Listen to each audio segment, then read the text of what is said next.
Se va a reformar la Constitución de Santa Fe después de 63 años, que fue la última reforma. Ahora se cumplen los 63 años en abril de 1962. Se sancionó en un contexto muy distinto, en el medio de un golpe de Estado a nivel nacional, con el peronismo proscripto, con una situación muy difícil, pero que aún así la Constitución del 62 es una constitución de vanguardia para su época, que en ese momento fue una expresión de constitucionalismo social, es decir, que tiene en el centro, digamos, conceptualmente a la persona, al trabajador, a la familia, a la comunidad, como sujetos de protección de los derechos que se incluyen en la Constitución, que además es una Constitución que explícitamente habla de promover el desarrollo productivo en Santa Fe con un horizonte de justicia social, y bueno, y que todas estas cuestiones que menciono para un poco caracterizar la Constitución del 62 nos dan una primera alarma, ¿no? Que tiene que ver con que vamos a ir a una reforma constitucional donde lo que tenemos que lograr en primer término es no retroceder, digamos, es que la Constitución que se sancione en este año, a partir de esta nueva convocatoria,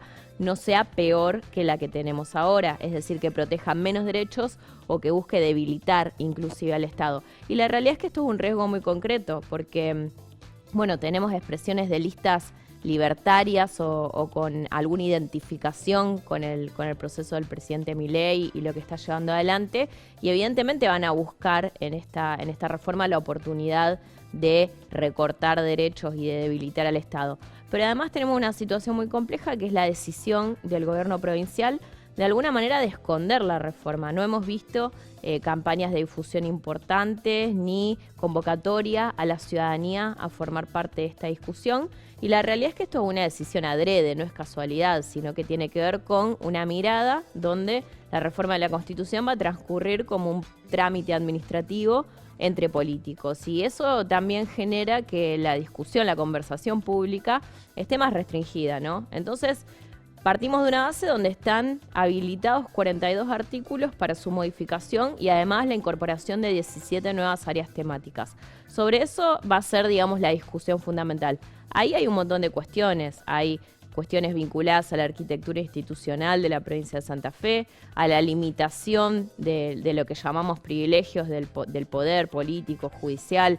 Bueno, un ejemplo de esto son circunscribir las reelecciones, digamos, equipararlas para todos los cargos iguales y limitar los fueros parlamentarios, cuestiones de este tipo, pero también se van a incorporar muchísimos derechos que en el 62 no eran un problema o no estaban, la sociedad no les daba importancia y que hoy sí han ganado centralidad, digamos, por la problematización social. Y para nosotros lo importante es justamente eso, que nosotros podamos construir un nuevo texto que sea con participación ciudadana y que además nos permita tener una mejor constitución, no solo en términos de los derechos que protege, sino también de cómo se piensa y se diseña un Estado que sea más eficiente en términos de garantizar que esos derechos que están escritos en un papel sean también una realidad efectiva en la vida de los santafesinos. Bueno, como decíamos, en estos 63 años que pasaron, la sociedad no solo se transformó, sino que la sociedad fue conquistando y adquiriendo muchos derechos que en ese momento no eran tenidos en cuenta. Incluso tuvimos una reforma constitucional en el año 94 a nivel nacional, donde ya se reconocen muchas de estas cuestiones. Inclusive, si nos ponemos estrictos en términos de la interpretación jurídica de la norma, en este caso de la Constitución, nuestro texto, la Constitución santafesina, tiene en su artículo 6 una cláusula de actualización donde ya ahí se determina que todos los derechos que rigen para los ciudadanos en la Constitución nacional rigen también para los ciudadanos en la Constitución provincial y en el territorio de la provincia de Santa Fe. Pero es importante poder sí actualizar nuestro texto, traerlo al siglo XXI, hacer que esa gran cantidad de derechos conquistados por la sociedad formen parte del texto y que puedan estar entonces protegidos y también garantizados. Digamos, que el Estado trabaje para hacerlos realidad. Un ejemplo de esto es, por supuesto, el acceso al agua potable, algo tan básico, algo que pudiésemos pensar que tendría que estar casi obviamente garantizado para el conjunto y que hoy no es una realidad en la provincia de Santa Fe. No solo te puedes ir al norte, a las zonas más áridas de nuestra provincia, sino en la periferia de la ciudad de Rosario tampoco tenés agua potable en muchísimos barrios. Y eso no está escrito en la Constitución y es importante incorporarlo. Y después hay otros temas que tienen que ver sí más con una actualidad. Un ejemplo, por ejemplo, es la agenda de género, de los derechos que tienen que ver con las mujeres. La Constitución del 62 menciona la palabra mujer solamente en 3 oportunidades y para referirse a cuestiones muy específicas y hasta incluso laterales, digamos. Una es donde vamos a ir presas, otra es la protección junto a los menores en el marco del trabajo y la otra es la habilitación para votar. Pero no se dice nada de muchas otras cuestiones que sí las mujeres hemos ido conquistando en términos de derechos en todos estos años. Y eso también hay que incluirlo. No solo la paridad en la conformación de los poderes del Estado, sino también la valorización social de la maternidad, de las tareas de cuidado, la importancia de nuestro rol igualitario en la economía, todo lo que tiene que ver con la prevención contra la violencia de género. Esas cuestiones tienen que estar incorporadas. Otro tema de actualidad también son los derechos digitales, que es realmente una oportunidad muy importante la de la reforma de la Constitución de Santa Fe para empezar a discutir estas cuestiones que están muy poco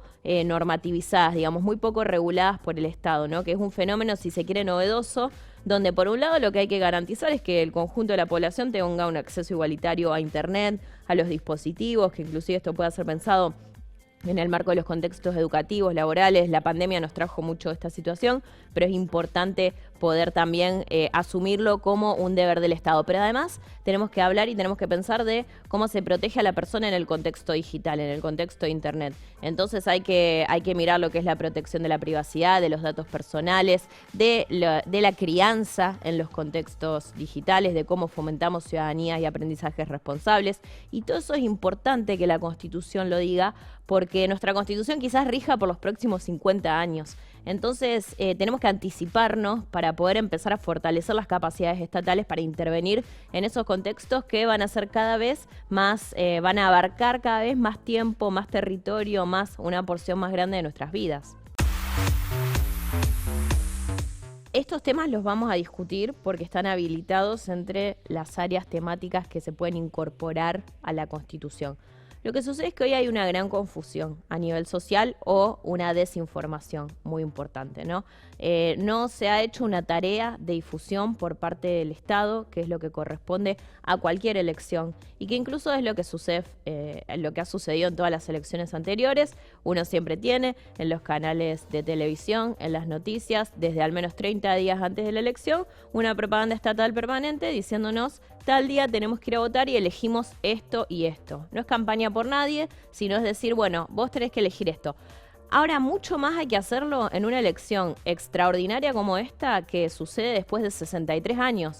Es decir, que la gran mayoría de los santafesinos no han leído nunca la Constitución, o la han leído alguna vez en la escuela y no recuerdan qué dice, no lo consideran esto como un debate fundamental en sus vidas, y por lo tanto el Estado tiene una tarea, una obligación, porque aparte lo establece la ley, de informarles que se va a realizar esta elección y que tienen que elegir a quienes los van a representar para escribir la nueva Constitución. Y esto no se ha hecho, y la verdad es que es de una enorme irresponsabilidad, porque lleva a que haya una confusión muy grande respecto de qué es lo que se discute.